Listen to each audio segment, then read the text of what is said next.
যাকাত কাকে দেয়া যাবে না। আসসালামু আলাইকুম ওয়া রাহমাতুল্লাহি ওয়া বারাকাতুহু। নাহমাদুহু ওয়া নুসাল্লি আলা রাসূলিহিল কারীম, আম্মা বা'দু, ফাআউযু বিল্লাহি মিনাশ শাইতানির রাজীম। বিসমিল্লাহির রহমানির রহিম। ওয়া আকিমুস সালাতা ওয়া আতুজ যাকাতা ওয়ারকাউ মা'আর রাকিঈন। সাদাকাল্লাহুল আযীম। আল্লাহুম্মা সাল্লি আলা মুহাম্মাদ ওয়া আলা আলি মুহাম্মাদ কামা সাল্লাইতা আলা ইব্রাহিম ওয়া আলা আলি ইব্রাহিম ইন্নাকা হামিদুম মাজিদ। আল্লাহুম্মা বারিক আলা মুহাম্মাদ وعلى آل محمد كما باركت على إبراهيم وعلى آل إبراهيم إنك حميد مجيد। কাছে কিংবা দূরে, বাংলাদেশ থেকে কিংবা পৃথিবীর যে কোনো দেশ থেকে যারা আজকের এই লাইভ প্রোগ্রামটিতে যুক্ত হয়েছেন, আপনাদের সবাইকে আমি আমার অন্তরের অন্তঃস্থল থেকে শুভেচ্ছা এবং মোবারকবাদ জানাচ্ছি। আহলান ওয়া সাহলান ওয়া মারহাবান বিকুম ফি হাযাল লিকা আত-তাইয়িব আল মুবারক। আশা করছি আপনারা সবাই ভালো আছেন, সুস্থ আছেন, ঈমানের সাথে আছেন। আমরা দেখতে দেখতে প্রায় 20টি রমাদান কাটিয়ে দ্য লাস্ট 10 days অফ রমাদানের সবচাইতে গুরুত্বপূর্ণ যে সময়, ওই সময়টাতে অলরেডি চলে এসেছি। আমরা আল্লাহর দরবারে শুকরিয়া জানাই যে আল্লাহ তাআলা আমাদেরকে সহি সালামতে 20তম রমাদান কমপ্লিট করার তৌফিক এনায়েত করেছেন। আজকে বাংলাদেশে 20 তারিখ দিবাগত রাত, তার মানে হচ্ছে আজকে প্রথম কদরের রাত। আমরা গতকাল মালয়েশিয়াতে একটি কদরের রাত অতিবাহিত করেছি, আর বাংলাদেশে আজকে কদরের রাত পালিত হবে। এবং কদরের রাত এটি খুবই মহিমান্বিত রাত, খুবই সিগনিফিক্যান্ট একটি রাত, খুবই গুরুত্বপূর্ণ একটি রাত মুমিনের জীবনে। সো এই বিষয়ে আমরা লাইভ শেষ করার আগে অল্প কয়েক মিনিট কিছু রিমাইন্ডার শেয়ার করবো ইনশাআল্লাহ। ইতিমধ্যে আমাদের সাথে প্রায় 27,800 দিনী ভাই এবং বোনেরা যুক্ত হয়েছেন। আমি শুরুতেই আপনাদেরকে রিকোয়েস্ট করে রাখি, আপনারা এই লাইভটি শেয়ার করে দিন, যাতে করে এখন যারা অনলাইনে আছে, ফেসবুকে আছে, তারা যেন আজকের লাইভটিতে সরাসরি যুক্ত হতে পারে এবং এই কথাগুলো থেকে, লাইভের আলোচনা থেকে উপকৃত হতে পারে। বারাকাল্লাহু ফিকুম জামিআন। সম্মানিত দিনী ভাই এবং বোনেরা, আমরা রমাদানুল মুবারকের প্রতি বৃহস্পতিবারে বাংলাদেশ সময় শুরুতে 9:30 এবং পরিবর্তিত সময় 9:45 এই পেজ থেকে লাইভে আসি। আমরা কোরআনময় হোক আমাদের রমাদান, এ নিয়ে কথা বলেছি, আমরা ফিকহুস সিয়াম নিয়ে কথা বলেছি, এবং তৃতীয় লাইভ থেকে আমরা ধারাবাহিকভাবে জাকাত নিয়ে আলোচনা শুনবো বলে বলেছি। গত লাইভে আমরা জাকাত নিয়ে কথা বলেছিলাম, আমরা শুনেছিলাম সাদাকা বা দানের গুরুত্বের ব্যাপারে কথা শুনেছি, এবং সাদাকায়নের কিছু ইসলামী দৃষ্টিভঙ্গি, আমরা 10টি দৃষ্টিভঙ্গি শেয়ার করেছিলাম। পাশাপাশি জাকাতের গুরুত্ব, দ্য সিগনিফিক্যান্স অফ জাকা, দ্য ডাইনামিজম অফ জাকা নিয়ে আমরা কথা বলেছি। এরপরে জাকাত যেহেতু আমাদের জন্য ফরজ ইবাদত, আমাদের মধ্য থেকে যারা বিত্তশালী, যারা জাকাত আদায় করছে না, তাদের জন্য কি ভয়াবহ শাস্তির ঘোষণা আছে, সেগুলো নিয়ে আমরা কথা শুনেছি। এবং সবশেষে জাকাতের শাস্তির ব্যাপারে আমরা কথা শুনেছি, এবং সবশেষে কোন কোন খাতে জাকাত বিতরণ করা যাবে, মানে মাসারিফুজ জাকা, এ নিয়ে আমরা কথা শুনেছি। তাহলে সম্মানিত শুধু আসুন আমরা মূল আলোচনাতে চলে যাই। আমরা বলেছিলাম যে আজকে আমরা কথা শুরু করব জাকাত কাকে দেয়া যাবে না এ ব্যাপারে। যাদেরকে জাকাত দেয়া যাবে না তাদের প্রথম যাদেরকে বা যেই খাতে জাকাত দেওয়া যাবে না, তারা হচ্ছে বানু হাশেম বা হাশিমি খানদানের যারা, অর্থাৎ আল্লাহ রাসূল সাল্লাল্লাহু আলাইহি ওয়াসাল্লামের বংশের যারা আছেন, তাদেরকে জাকাত দেয়া যায় না। আল্লাহ রাসূল সাল্লাল্লাহু আলাইহি ওয়াসাল্লামের সাথে যেহেতু ওনাদের নিসবাত আছে, সম্পর্ক আছে, এবং আল্লাহ রাসূল সাল্লাল্লাহু আলাইহি ওয়াসাল্লাম অনেক সম্মানিত, এজন্য তাদেরকে জাকাত দেয়া যায় না। সহিহ মুসলিমে একটি হাদিস এসেছে যেখানে আল্লাহ রাসূল সাল্লাল্লাহু আলাইহি ওয়াসাল্লাম ইরশাদ করেছেন, ইন্না সাদাকাতা লা তামবাগি লি আলি মুহাম্মদ সাল্লাল্লাহু আলাইহি ওয়াসাল্লামের বংশের কারোর জন্য জাকাত গ্রহণ করা বা জাকাত খাওয়া এটা শোভনীয় নয়, এটা উচিত নয়, তারা জাকাত খেতে পারবে না। কারণ ইন্নামা হিয়া আওসাখুন নাস, এটা হচ্ছে মানুষের সম্পদের মধ্যে যে অপবিত্র জিনিস আছে বা ময়লা আছে, সম্পদের ময়লা বলা যায়, যেহেতু সম্পদকে পিউরিফাই করার জন্য এই জাকাতকে ফরজ করা হয়েছে। সো এই জাতীয় জিনিস আলে মুহাম্মদ সাল্লাল্লাহু আলাইহি ওয়াসাল্লামের পরিবার বা বংশের অন্তর্ভুক্ত যারা হবে, তাদের জন্য আল্লাহ তাআলা এটাকে হালাল করেননি, তাহলে ওনাদেরকে জাকাত দেওয়া যাবে না। সহিহ বুখারীর আরেকটি হাদিসে আমরা ওই হাদিসটি থেকে জানতে পারি যে আল্লাহ রাসূল সাল্লাল্লাহু আলাইহি ওয়াসাল্লামের প্রিয় নাতি হুসাইন রাদিয়াল্লাহু তাআলা আনহু, উনি একবার জাকাতের খেজুর থেকে একটি খেজুর নিয়ে খেতে শুরু করেছিলেন। দূর থেকে আল্লাহ রাসূল সাল্লাল্লাহু আলাইহি ওয়াসাল্লাম এটা দেখে তিনি বললেন কিখ কিখ, যেটা আমরা বাংলায় ওয়াক থু ওয়াক এরকম বলি, মানে এরকম হোসেন রাদিয়াল্লাহু তাআলা আনহুকে বোঝাতে চাইলেন যে না না ভাই তুমি এটা কি করছো, কিখ কিখ ইরমি বিহা, তুমি এ যাকাতের খেজুর খেও না, এটা ফেলে দাও। আমা আলিমতা আন্না লা নাকুলু সাদাকা, না ভাই তুমি কি জানো না যে আমরা সাদাকার সম্পদ খেতে পারি না, মানে তুমি আমার নাতি, তুমি হচ্ছে আলে মুহাম্মদ সাল্লাল্লাহু আলাইহি ওয়াসাল্লাম, সো তোমার জন্য এই সাদাকার সম্পদ নয় বা যাকাতের সম্পদ নয়। তো এই হাদিসগুলোর আলোকে আমরা বুঝতে পারি যে বানু হাশেম বা হাশেমি খানদানের যারা হবে আল্লাহ রাসূল সাল্লাল্লাহু আলাইহি ওয়াসাল্লামের সম্মানের কারণে ওনাদেরকে যাকাত দেয়া যাবে না, এটা হচ্ছে সাধারণ কথা। কিন্তু বর্তমান বিশ্বে আল্লাহ রাসূল সাল্লাল্লাহু আলাইহি ওয়াসাল্লামের বংশের সাথে নিসবত আছে এরকম অনেক শাখা বংশ গোটা বিশ্বব্যাপী ছড়িয়ে আছে। এখন পৃথিবীতে যদি এরকম কোনো পরিস্থিতি দেখা দেয় যে ওনাদের মধ্যে থেকে কেউ যদি দরিদ্র হয়, আর্থিক সংকটে ভুগে, তাহলে তাদের ব্যাপারে হুকুম কি?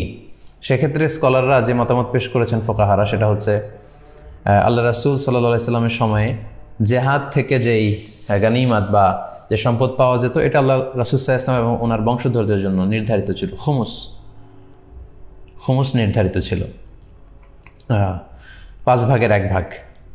তো সেটা তো এখন নেই, এখন আমাদের সেন্ট্রাল লিডারশিপ নেই, আমাদের নেতৃত্ব দেওয়ার কেউ নেই, তো এখন এই খুমুসের বিধান নেই। তো সেক্ষেত্রে মুসলিম যে গভর্নমেন্ট আছে তারা আল্লাহ রাসূল সাল্লাল্লাহু আলাইহি ওয়াসাল্লামের বংশধর যারা আছে তাদের মধ্যে থেকে কেউ যদি আর্থিক দৈন্যতায় থাকে তাদেরকে সহযোগিতা করার চেষ্টা করবে, তাদেরকে সাপোর্ট করার চেষ্টা করবে, তাদেরকে ভাতা দেওয়ার চেষ্টা করবে। এখন এরকম ব্যবস্থাও যদি না থাকে, খুমুস নাই, ভাতা দেওয়ারও সুযোগ নাই, সেক্ষেত্রে অনেক ফোকাহারা বলেছে এরকম বিশেষ পরিস্থিতি যদি হয় তাহলে তাদেরকেও যাকাতের অর্থ দিয়ে সহযোগিতা করা যেতে পারে। তবে সাধারণত বনু হাশিমের কাউকে যাকাতের সম্পদ থেকে টাকা বা অর্থ দেয়া যায় না, তাহলে এই এক খাতে যাকাত দেয়া যাবে না, বা হাশিমি খানদানের যারা তাদেরকে যাকাত দেয়া গেল না। এরপর অমুসলিম যারা তাদেরকে যাকাত দেয়া যাবে না, কারণ যাকাত এটা মুসলমানদের থেকে উত্তোলন করা হয় এবং মুসলমানদের মধ্যে বিতরণ করা হয়। সেই বুখারীতে একটি হাদিস এসেছে যেটি আমরা আগের পর্বে উল্লেখ করেছিলাম যে যাকাতটা হচ্ছে এমন সম্পদ তুখযু মিন আগনিয়াইহিম, এটা মুমিনদের মধ্য থেকে যারা ধনী তাদের থেকে কালেক্ট করা হবে, ওয়া তুরাদ্দু আলা ফুকারাইহিম, এবং বিশ্বাসীদের মধ্যে থেকে মুমিনদের মধ্যে থেকে যারা গরিব ফকির মিসকিন তাদের মধ্যে দান করা হবে। তো এটা অমুসলিমদের জন্য নয়, এটা হচ্ছে সাধারণ হুকুম। কিন্তু এক্ষেত্রে এক্সেপশনাল হচ্ছে আল মুআল্লাফাতু কুলুবুহুম, যাদের চিত্ত আকর্ষণের জন্য আল্লাহ রাসূল সাল্লাল্লাহু আলাইহি ওয়াসাল্লাম যাকাত দিয়েছিলেন। অনেক কাফির মুশরিককে, বিধর্মীকেও আল্লাহ রাসূল সাল্লাল্লাহু আলাইহি ওয়াসাল্লাম যাকাত দিয়েছিলেন। তো এই মতামতটার ব্যাপারে ইখতিলাফ আছে। হানাফি স্কুল অফ থটের মতে হচ্ছে তাদেরকে যাকাত দেয়া যাবে না, অর্থাৎ যাকাতের টাকা অমুসলিমদের কোনো কাজে বা তাদেরকে সাহায্য সহযোগিতার জন্য ব্যয় করা যাবে না, বরং অন্য কোনো ফান্ড থেকে অমুসলিমদের মধ্য থেকে কেউ যদি নিঃস্ব থাকে, অসহায় থাকে, তাদেরকে হেল্প করতে হবে। এক্ষেত্রে আমরা হেদায়া কিতাবের একটা টেক্সট উল্লেখ করতে পারি, সেখানে উল্লেখ আছে ওয়াকাদ সাকাতা মিনহা আল মুআল্লাফাতু কুলুবুহুম, যাকাত দানের যে 8টা খাত এর মধ্যে মুআল্লাফাতু কুলুবুহুম চিত্ত আকর্ষণের জন্য, এটা মুসলিম হতে পারে অমুসলিম হতে পারে, ওনারা এটা দিয়ে অমুসলিম যারা আছে তাদের কথা উদ্দেশ্য নিয়েছেন যে তাদের এই বিষয়টা রহিত হয়ে গিয়েছে। লিআন্নাল্লাহ তাআলা আ'আজ্জাল ইসলাম, কেননা আবু বকর, ওমর ফারুক রাদিয়াল্লাহু তাআলা আনহু ওনাদের সময় থেকে ইসলামকে আল্লাহ তাআলা সম্মানিত করেছেন। ইসলামের এমন একটা অবস্থা তখন চলে এসেছে অমুসলিমদেরকে যাকাত দিয়ে আর ইসলামের প্রতি তাদের চিত্ত আকর্ষণের দরকার নেই। ওয়া আগনা আনহুম ওয়া আলা যালিকা ইন আকাদাল ইজমা, হানাফি স্কলার্সদের মতে এ ব্যাপারে ইজমা হয়েছে, ইজমায়ে সুকুতি। কিন্তু অন্যান্য মাযহাবে এবং অন্যান্য ফুকাহারা এ ব্যাপারে ফ্লেক্সিবল। ওনারা বলেছেন যে না, ইনমাসাতিল হাজা, যদি সিচুয়েশন ডিমান্ড করে তাহলে অমুসলিমদেরকেও যাকাত দেওয়া যাবে। মোস্ট রিসেন্টলি আমি আলী আল কারাদাগি, একজন ওয়ার্ল্ড ফেমাস একজন স্কলার, ওনার একটা রিসার্চ পেপার পড়েছি, সেখানে তিনি আল মুআল্লাফাতু কুলুবুহুম এটা নিয়ে বিস্তর আলোচনা করেছেন এবং সবশেষে উনি যেই আউটপুট সেখানে দিয়েছেন, উনি বলতে চেয়েছেন যে এটার হুকুমটা আসলে রহিত হয়ে যায়নি।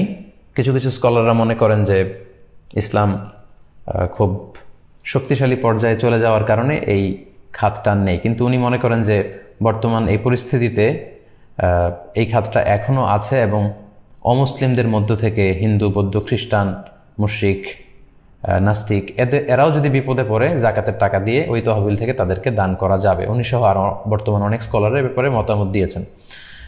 এই মতামতের ভ্যালিডিটি আছে এই কারণ আপনারা দেখবেন যে খ্রিস্টান মিশনারি ওরা যখন সহযোগিতা করে শুধু খ্রিস্টানদেরকে না, মুসলমানদেরকে, বৌদ্ধদেরকে, সবাইকে দেয়। তো সেক্ষেত্রে মুসলমানদেরও দানের ক্ষেত্রে এরকম ওয়াসাআত বা খুব বড় ব্রড পরিসর থাকা উচিত, যেটা অমুসলিমদেরকে আকৃষ্ট করবে। আর নন মুসলিম সোসাইটিতে যারা ইউরোপে আমেরিকায় থাকে, সেখানে কিন্তু আমাদের মুসলিম ভাই বোনেরা মাইনরিটি। নানা কারণে, ইসলামোফোবিয়ার কারণে কিন্তু তারা সেখানে অপারেশনের শিকার হচ্ছে। সো আমাদের মুসলিম এনজিওগুলো যখন জাকাতের টাকা থেকে অমুসলিমদেরকে সহযোগিতা করে, তখন মুসলমানদের একটা ভালো সোশ্যাল অবস্থান সেখানে তৈরি হয়। ফলে তাদের উপর যে অত্যাচার বা তাদের ব্যাপারে যে ভুল ধারণা, এগুলো কমতে শুরু করে। সো এগুলোর আলোকে বর্তমান অনেক মডার্ন স্কলাররা বা ফোকাহারা ওনারা বলেছেন যে এই হুকুমটি একেবারে রহিত হয়ে যায়নি। যদি প্রয়োজন হয় তাহলে সেখান থেকে নন মুসলিমদেরকেও চ্যারিটি করা যেতে পারে জাকাত থেকে। তাহলে দুটি খাত আমরা জানলাম।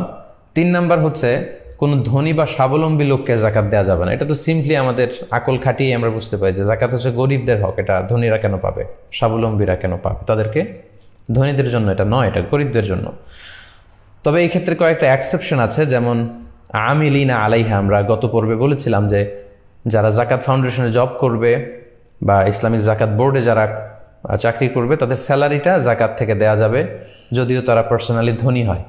পাশাপাশি ইবনুস সাবিলের কথা আমরা বলেছি, যারা মুসাফির বা পথিক, ব্যক্তিগতভাবে তারা ধনী, কিন্তু সফরে তারা সহায় সম্পত্তি সব হারিয়ে নিঃস্ব হয়েছে। তারা ধনী হওয়া সত্ত্বেও তাদেরকে বাড়িতে পৌঁছার জন্য বা এই বিপদ থেকে মুক্ত করবার জন্য জাকাতের অর্থ থেকে সহযোগিতা করা যাবে। এবং আল মুজাহিদ ফি সাবিলিল্লাহ, আল্লাহ রাস্তায় যারা জেহাদ করছে, অস্ত্র শস্ত্র বিভিন্ন রসদ সামগ্রী কিনবার জন্য জাকাতের টাকা থেকে তাদেরকে সাহায্য করা যাবে। আচ্ছা, তাহলে 3টা খাত আমরা জানলাম যাদেরকে জাকাতের টাকা দেয়া যায় না। 4 নাম্বার হচ্ছে ঔরসজাত সম্পর্কের কোনো লোকজনকে জাকাত দেয়া যায় না। অর্থাৎ আমি যার ঔরস থেকে জন্মেছি কিংবা আমার ঔরস থেকে যারা জন্মেছে, তাদের কাউকেই জাকাত দেয়া যাবে না।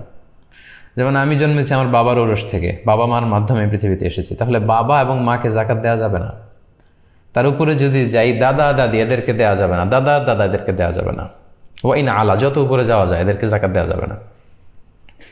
আবার আমার ঔরস থেকে যারা জন্মেছে, যেমন আমার ছেলে, আমার মেয়ে, তাদেরকে আমি জাকাত দিতে পারবো না। কিংবা ছেলের ছেলে, মেয়ের মেয়ে, আমার নাতি নাতনি, তার নাতি নাতনি, যত নিচের দিকে যাক, তাদেরকে কিন্তু আমরা জাকাত দিতে পারবো না। তাহলে 4 নম্বর খাতে আমরা জানলাম যে ঔরসজাত সম্পর্ক যদি আমাদের থেকে থাকে, ওই সম্পর্কের আত্মীয়দেরকে, বাবা মা, দাদা দাদি, ছেলে মেয়ে, নাতি নাতনি, তাদেরকে আমরা জাকাত দিতে পারবো না। 5 নম্বর হচ্ছে স্ত্রীকে জাকাত দেওয়া যায় না। কথাটা শুনতে একটু হাস্যকর মনে হলো, স্বামী কিন্তু তার স্ত্রীকে কখনোই জাকাত দিতে পারবে না, কারণ স্ত্রীর ভরণ পোষণ খরচ এগুলো বহন করা কিন্তু স্বামীর উপর আবশ্যক। তাই স্ত্রীকে জাকাত দেয়া যাবে না। এই 5 শ্রেণীর লোককে সাধারণত জাকাত দেয়া যায় না। আলহামদুলিল্লাহ, আমরা দেখছি ইতিমধ্যে প্রায় 40,000 ভাই বোন যুক্ত হয়েছেন। দেরি করে যারা যুক্ত হয়েছেন, তারাবির সালাত আদায় করে আস্তে আস্তে জয়েন করতে অনেকের দেরি হয়েছে, তাদেরকে আবারও মোবারকবাদ এবং অনুরোধ করব আপনারা লাইভটি শেয়ার করুন, যাতে অন্যান্যরাও যুক্ত হয়ে আলোচনাটি থেকে উপকৃত হতে পারে। বারাকাল্লাহু ফিকুম জামিআন। তাহলে আমরা জানলাম যে কাদেরকে জাকাত দেয়া যাবে না, এই 5 শ্রেণীর লোককে যে জাকাত দেয়া যায় না, এটি আজকে আমরা জানলাম।